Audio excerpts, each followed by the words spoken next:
किसान के पास एक बैल था। किसान उस बैल को सुबह सवेरे हल के आगे जोत लेता और फिर सारा दिन उस बैल से खेत में काम लिया करता था। बैल अगर कभी कभार सुस्ती दिखाता तो उसको सुस्ती की वजह से लाठियां भी खाना पड़ती। शाम तक काम करके बैल का बहुत बुरा हाल हो जाता। किसान के पास एक गधा भी था। वो गधे से कभी कभार सवारी का काम लेता और बाकी वक्त गधा चारा खाता और आराम करता रहता।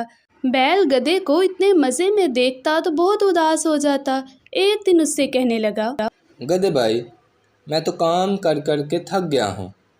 मालिक सारा दिन मुझसे बहुत काम लेता है। मैं भी तुम्हारी तरह आरामदायक ज़िंदगी गुजारना चाहता हूँ, पर क्या करें, अपनी अपनी किस्मत है। मेरी ज़िंदगी में आराम कहाँ। गधा बोला, मेरे पास एक